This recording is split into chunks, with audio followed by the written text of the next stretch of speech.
Do you think Mapplethorpe's life serves as a cautionary tale, and what mistakes do you think he made that we could learn to avoid in our lives?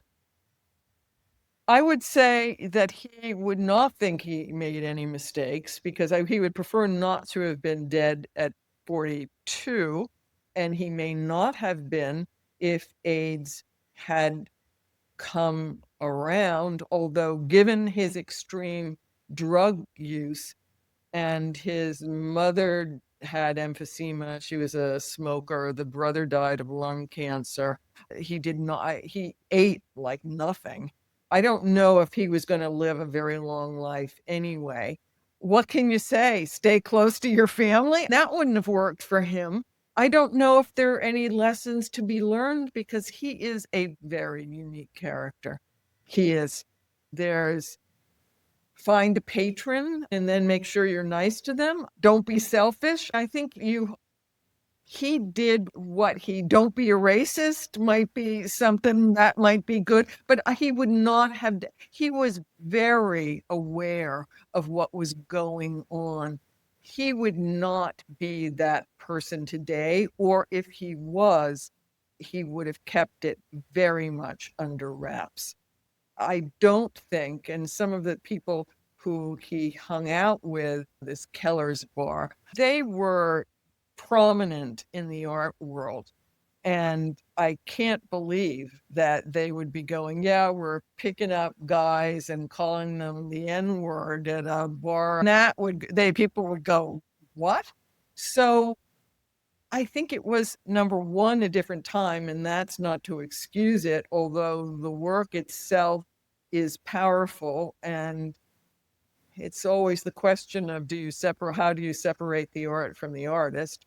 I do believe the work is very powerful and a lot of it is beautiful. I went to the APAD show at the Armory where all the photographers have their photographer photography galleries have their exhibits, and there was his portrait of the black Ken Moody, the black man who had alopecia, was just there. And it's incredibly striking. It really is. So he did what he needed to do for him.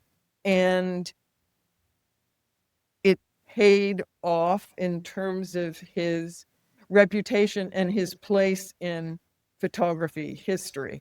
Is he as beloved now? I haven't followed the market that closely in terms of the sales of his photographs. There are certain key ones that will always be very important. And he was very careful and very savvy to make sure that split his he knew that only a limited number of people were going to put those S&M photographs on the wall. They just weren't. But it gave him the notoriety.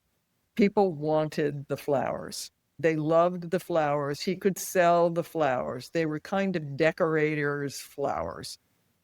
And because he wanted photography to be equal to painting, and even at the time, that time was still secondary art. He kept on doing these unique pieces. He did the platinum prints, he did the platinum on canvas. So he was able to charge a lot more. He was a very savvy marketer. Some of that may have come from Sam Wagstaff, although I think it was intuitive. And then he had the portraits because you need to make money and then you need to network. So it was a really interesting balance among those three subject matters. They all balanced each other out. I think having the photographic or artistic kind of talent and work ethic, as well as the marketing skills and the networking skills, is definitely super important. But I think even today, a lot of people that are trying to pursue creative careers don't think about the business or marketing side of things as much as they should do, maybe. Yes. And he was, first of all, it doesn't hurt when your patron, lover, and best friend is one of the major photography collectors. Sam Wagstaff had an amazing eye. He had huge connections because he was a curator at the Detroit Institute of Art. So his connections were very deep. He gave Mapplethorpe exposure to the history of photography that he might not have had otherwise, although before that he had befriended John McKendry, who was a curator at the Met. And McKendry was the one who gave Mapplethorpe his first camera, a Polaroid, and encouraged him to start taking Polaroids. So he knew how to make connections, and connections were a lot easier in those days too. And he knew how to traverse the area from downtown to bridge the gap between downtown and uptown. He did that quite brilliant. Yeah, I definitely have noticed a common thread among a lot of biographies is relationships run the world. And I was just wondering how important relationships have been in your career and if you have any networking tips for people starting out wanting to build those networks. Yes and no. I always thought I wanted to find a mentor, and I'm still looking. But no, I think for me, one thing led to another.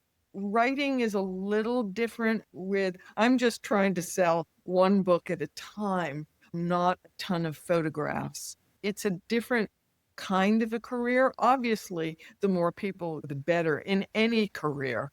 But with photography, it was very important, and Mapplethorpe had something to offer.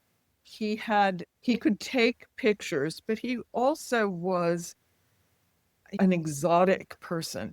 A socialite from uptown could invite him to a party, and he would be there in his leather jacket and his skull necklaces and rings, and it would be add sort of a hint of the exotic to any uptown dinner party. So he had that going for him. And then one thing led to another, and one dinner, the seatmate would introduce him to another person. And that's how he made his connection. But the critical ones for him were John McKendry and Sam Wagstaff.